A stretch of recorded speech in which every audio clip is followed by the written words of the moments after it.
రోజు 3 గంటలు అక్కడనే ఉన్నా నేను. ఈ మహాత్ముడు రాలే. అసలు దీక్షలు ఎందుకు సాగరారం చేస్తున్నాం మేము. నాకు వెనక ఇప్పటికి కూడా 3 రబ్బర్ బుల్లెట్లే ఉంటాయి. కోదండరాముకు తాకినాయి, పక్క గంట చక్రపాణికి తాకినాయి, రాత్రి 1 వరకు డిస్పర్స్ కాగినాయి. అప్పుడు పోయి యశోద హాస్పిటల్ జాయిన్ అయిన బుల్లెట్ అయినా నా కళ్ళల్లో కాదు గ్యాస్ పోతే. ఎప్పుడు కేసీఆర్ కొట్లాడినాడు మనం చూలే. ఢిల్లీలో ఉండు సిగ్నల్ వచ్చింది నాకు, అప్పుడే ఎందుకు కొట్లాడుతుంది సాగరారం ఎందుకు అన్నాడు ఆయన. అందుకనే ఇలాంటి దొంగ తెలంగాణ నాయకులు ఈ అగ్గిపెట్టె రావు, హరీష్ రావు మొన్నేదో డ్రామా లెటర్ తీసుకొని వచ్చిండు, రాజీనామా లెటర్ అని 2 పేజీలు రాసుకొచ్చిండు. అది 1.5 లైన్ ఉంటుంది. అది అలా కామా పులి స్టాప్ ఏడబెట్టాలను ఆడబెట్టాలి, వేరే దగ్గర పెడితే కూడా రిజెక్ట్ అవుతుంది. అది తెలిస్తే ఆయనకు 6 సార్లు 7 సార్లు గెలిచినోడు పేజీని రాసుకొచ్చిండు. అందుకనే నిజంగా తెలంగాణ ఇచ్చింది ఇవాళ సోనియా గాంధీ. చివరిగా మీ అందరికి చెప్తున్నా, ఎవరు కూడా హైదరాబాద్ ఆఖరికి ఏమైందని ఢిల్లీలో చర్చలు నన్ను కూడా పిలిచింది సోనియా గాంధీ 2-3 సార్లు. ఆంధ్ర వాళ్ళు ఇట్లా యూటీ చేసుకొని ఇచ్చుకోండి అంటే, నీ అన్న హైదరాబాద్ అని తెలంగాణ మాకెందుకు అని చాలామంది కింద ఉన్న జయరాం రమేష్, అహ్మద్ పటేల్ మాట్లాడినప్పుడు ఆ డిస్కషనే వద్దని చెప్పింది మేడం గారు. హైదరాబాద్తోనే తెలంగాణ బతుకున్నది. ఆంధ్ర వాళ్ళు 50 ఏళ్ళలో విజయవాడ, రాజమండ్రి, కాకినాడ, నెల్లూరు, కర్నూలు, అనంతపూర్ పెద్ద పెద్ద పట్టణాలు నిర్మించుకున్నారు. హైదరాబాద్లో ఇన్కమ్తో అక్కడ డెవలప్ చేసుకున్నారు. ఈ తెలంగాణను డెవలప్ చేయలేదు. కాబట్టి తెలంగాణ ముమ్మాటికి ఇది తెలంగాణ, హైదరాబాద్ తెలంగాణ గుండెకాయ అని చెప్పి ఆ ప్రపోజల్ కూడా కొట్టేసింది ఆ మేడం. హైదరాబాద్ కూడా తెలంగాణ ఇచ్చి ఆంధ్రాలో ఇవాళ వార్డు మెంబర్ లేడు. ఇప్పుడు జరిగే ఎన్నికల్లో కూడా 1 సీటు గెలవదు.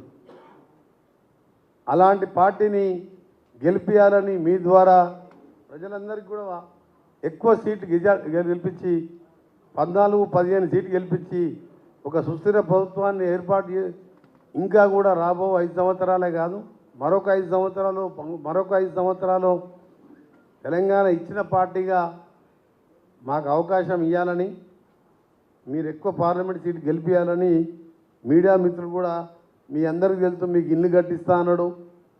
మీ జర్నలిస్టుల అసోసియేషన్కి 100 కోట్ల రూపాయల రివాల్వింగ్ ఫండ్ అన్నాడు. అడ్వకేట్లకు 100 కోట్ల రివాల్వింగ్ ఫండ్ అన్నాడు. ఔటర్ రింగ్ రోడ్డు మీద 5,000 ఇల్లు కట్టియాలన్నాడు. జర్నలిస్టులు అందరికి బ్రహ్మాండం కళ్ళు విరిగిపోయేటట్టు నేనే దగ్గర కూర్చొని కడతానండి మీకు కూడా ఇల్లు. ఇక జర్నలిస్టులకు వరంగల్ అయితే చెప్పిందంటే ఒక గేటెడ్ కమ్యూనిటీ కడతా. ఎట్లా ఉండాలంటే గేటెడ్ కమ్యూనిటీ లోపలికి పోతే కోటీశ్వర్లు కూడా అరే నేను జర్నలిస్ట్గా పుడితే మంచిగా ఉంటా బాబు, ఇల్లు వస్తుండే నాకు అని ఇది మాట్లాడండి. ఎప్పుడు 9 ఏళ్ళకి సీఎం అయినాక 3 రోజులు అక్కడ నైట్ హాల్లో లక్ష్మీకాంతరావు గారి ఇంట్లో పండుకొని ఒక ఫంక్షన్ హాల్లో వరంగల్ పట్టణాన్ని ఎట్లా చేయాలని చెప్పి వాళ్ళు ఒక్క పని కూడా చేయలేదు. సరే జర్నలిస్టులు ఇల్లంతా మొదలుపెట్టి జర్నలిస్ట్ అంటే ఆయనకు లెక్కే లేదు. ఆయనకు ఆ మాటలు ఇప్పుడు అప్పుడప్పుడు చూస్తుంటా, వీడియోలు నవ్వుకుంటానికి చూస్తుంటా నేను. ఎందుకంటే మనం బ్రహ్మానంద సినిమాలు ఎప్పుడన్నా యూట్యూబ్లో చూస్తూ బోరు కొట్టినప్పుడు నాకు కూడా ఈ వరంగల్ జర్నలిస్టులది రివ్యూ ఇన్ వరంగల్ డెవలప్మెంట్ అనుకుంటే పెడితే మీరు కూడా చూడండి, మీరు కూడా నవ్వుకుంటారు. అది ఎంతో దుర్మార్గుడు అండి. కానీ ఎంత 100 కోట్లు అవుతుంది. మొత్తం వరంగల్లో జర్నలిస్ట్ ఎంతమంది ఉంటారు? 500 మంది ఉంటారు. నేను రాజశేఖర రెడ్డి గారు ఉన్నప్పుడు 15 ఎకరాలు ఇప్పుడు కలెక్టర్ ఆఫీస్ పక్కకు ట్యాబ్లెట్లు పెట్టించి ఫోటోగ్రాఫర్ నుంచి కెమెరామెన్ నుంచి వదిలిపెట్టి స్టాఫ్ రిపోర్ట్ దాకా ఒక లేఅవుట్ చేయించిన. ఈ లోటు ఆయన చనిపోయిండు. తర్వాత తెలంగాణ ఉద్యమం వచ్చింది. ఇప్పుడు దాన్ని లేఅవుట్ చేసి వాళ్ళకి 5 లక్షలు పెట్టి ఇల్లు కట్టిస్తున్నా. నల్గొండ టౌన్కు 15 ఎకరాలు కలెక్టివ్ ఇప్పుడు 3 కోట్ల రూపాయలు ఎకరం అయింది.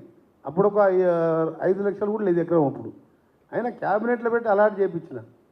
అప్పుడు ఎమ్మెల్యేగా ఈయన ముఖ్యమంత్రిగా ప్రావిధి కూడా నిర్మించుకోలే. న్యాయవాదులకు ఇస్తాను రివాల్వింగ్ ఫండ్ ఇవ్వలే. అందుకనే అలాంటి వేస్ట్ ఫెలో గురించి మాట్లాడడం time waste. Thank you very much. మరొకసారి మా అధ్యక్షుడు వేణు గారికి, రవి గారికి, శ్రీకాంత్కు, అలాగే